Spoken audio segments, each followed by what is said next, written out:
Welcome to the Daily Views on September 15th, 2021.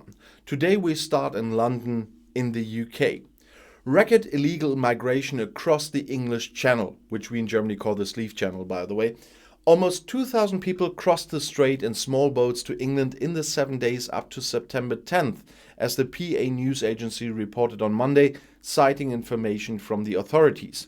That is more than ever before in a 7-day period this year. Overall, the number of people who came to Great Britain this way in 2021 will rise to at least 14,000. That is around 6,000 more than in the entire previous year. The illegal crossings have been favored in the past few days mainly by the warm weather. And now let's go to Canberra, to Australia. The Australian Capital Territory, the ACT region, with the Australian capital Canberra, remains in lockdown for another month. The regional government made this decision on Tuesday after authorities in the territory reported 22 new corona infections within 24 hours. Canberra is surrounded by the state of New South Wales, which has been particularly hard hit by the current wave and has been in lockdown for a good month. In mid-August, a corona case was confirmed in ACT for the first time in a year. The regional government also announced that so far around 50% of the population has been fully vaccinated. Around 430,000 people live in the Australian Capital Territory. The restrictions should only be relaxed when at least 70% of citizens have received 2 doses of vaccine, they said. The state of New South Wales, with the metropolis Sydney and Victoria, with the megacity Melbourne, are still in lockdown. Australia, with its 25 million inhabitants, has pursued a zero-COVID strategy since the beginning of the corona crisis and has long been successful in the fight against the pandemic due to extremely strict rules. But due to the spread of the Delta variant, the lockdowns are increasing. And now we have to go to Berlin in Germany. The political scientist Karl Rudolf Korte considers the outcome of the federal election on September 26th to be open. We will have an election evening with several chancellor options, not just one, he told the German Rhein-Zeitung, that's a newspaper. It will be a historic election in which there could be 2 possible chancellors on election night. The question then is who can forge a government alliance. Even the second can be the winner in the end if he can shape majorities. Social Democrat Chancellor candidate Olaf Scholz was monumentally undeterred. He has always remained himself, he said. Still, people's projection of him has changed. Because he suddenly has better survey results, he's also trusted to be able to do more, which is quite stupid, I must say personally. For many voters, Scholz also represents the strangest feeling of security. Regarding the union with Chancellor candidate Armin Laschet, Korte said, there's also a countdown to the decline in power. After 16 years, that is not unexpected. An emperor could have run there, but he wouldn't have stopped it either. The fact that the Greens and Chancellor candidate Annalena Baerbock had slipped in the polls was explained by Korte by saying that they have forgotten their big story. How do you mobilize with confidence and a good mood in the end? And the Greens can actually do that because they propose an inclusive transformation. Given direction to the salvation of the world, that was actually their story, but they completely forgot it. So everything is still possible. But now let's go to Wellington in New Zealand. A Maori party has filed a petition in New Zealand to officially rename the Pacific state to Aotearoa. The word used by the indigenous peoples, which translated means land of the long white cloud, is already often used as a synonym for New Zealand. However, the term has a controversial history and is said to have originally only been used for the North Island and not for the entire country. And for foreigners, hard to pronounce, sorry.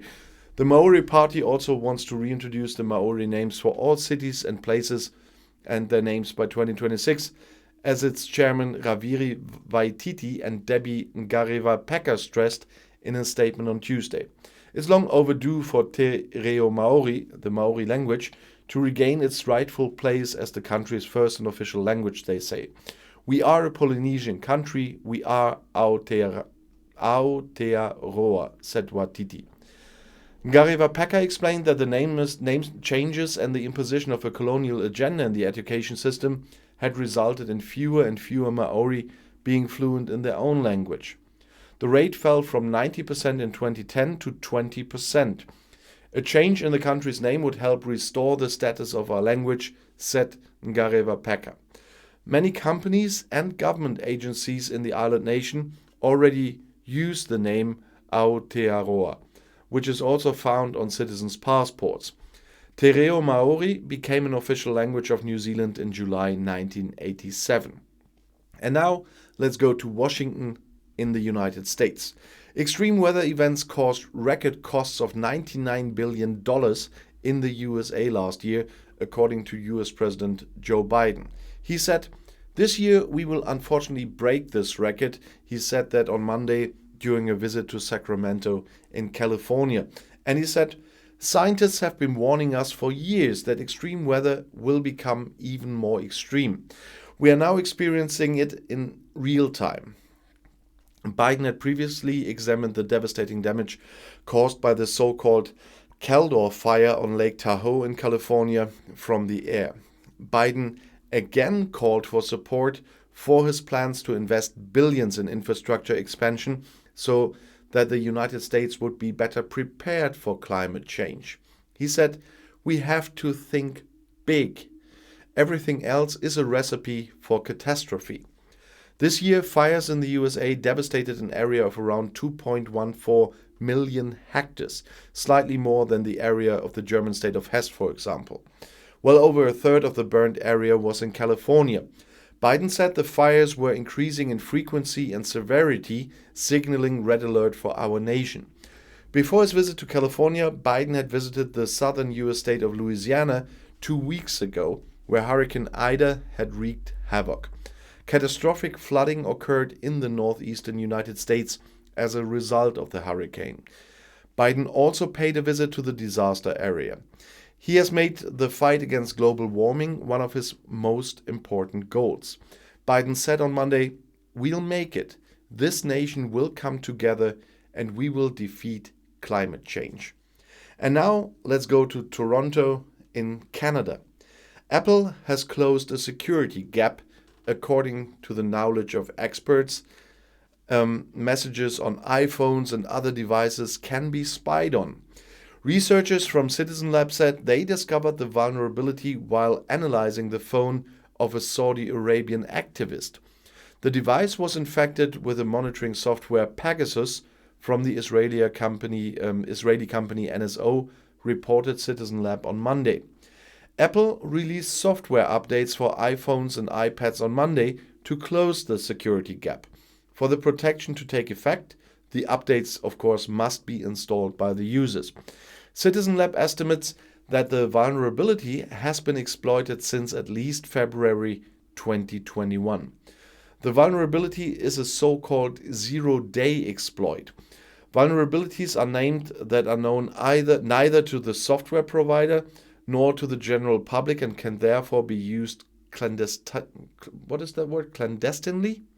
Among other things, they are specifically searched for by secret services and used for surveillance measures. Such weak points are therefore considered to be particularly valuable and are usually used very specifically against individual target persons. According to Apple, the vulnerability can be exploited with the help of a prepared PDF file. Citizen Lab had reported the group to the security gap last week. NSO was last criticized in mid-July.